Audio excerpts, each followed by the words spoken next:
মুর্শিদাবাদের পুলিশ প্রশাসনকে আমি আজকে আমাদের সাপোর্ট দেওয়ার জন্য ধন্যবাদ জানাবো।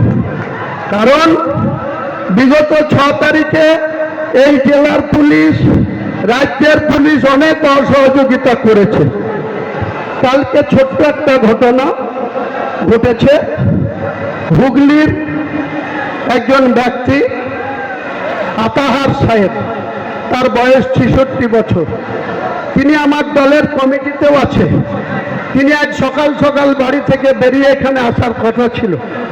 রাত্রি 10টার সময় জনাব ফিয়াদ হাকিমের কিছু গুন্ডা দিয়ে তার বাড়িতে তার মিসেসকে, তার স্ত্রীকে, তার ছেলেকে অনেক ধমকি দিয়েছে। আমি ফিয়াদ সাহেবকে বলছি, আমার যেদিন মাথা গরম হবে সেদিন কিন্তু আপনাকে প্রয়োজন হলে ব্রিগেডের সভা থেকেই লক্ষ লক্ষ লোক নিয়ে গিয়ে আপনার মেয়র অফিস ঘিরব। দেখবো আপনি কত চিন্তাতে পারেন লোককে, কত আপনি ক্ষমতা দেখাতে পারেন লোককে। এসব করবেন না আমার সঙ্গে।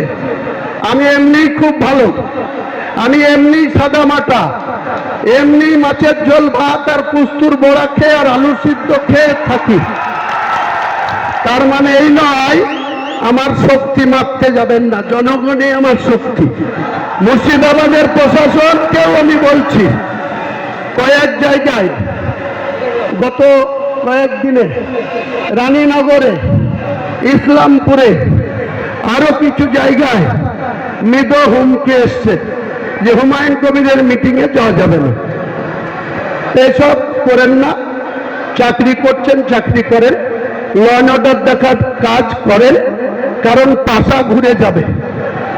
আপনারা যে নেতার কথাই চলছেন, আপনারা একবার মনে করুন তো, বুদ্ধবাবু 235 নিয়ে 2006 থেকে 2011 ছিল।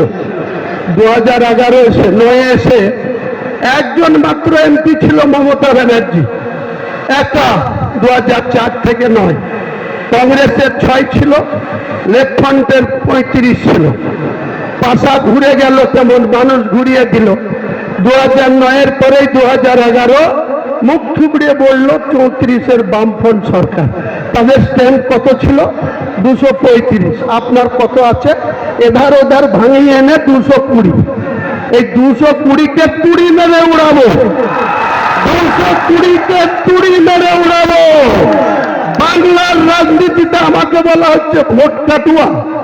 আরে 2,82,000 মুসলমান ভোট আছে। 2,82,000-এর মধ্যে ধরে নেন 2,30,000 মানুষ ভোট দিতে যাবে। 30,000 পাতাখোর আছে, 30,000 পাতাখোর আছে, তাদেরও ভাববেন। 2 লক্ষ ভোট, 1,60,000 যেদিন হুমায়ুন কবিরের দলের পক্ষে পড়বে, আপনার সরকার চিৎপটাং হয়ে ওই ভাগীরথীতে পড়বে।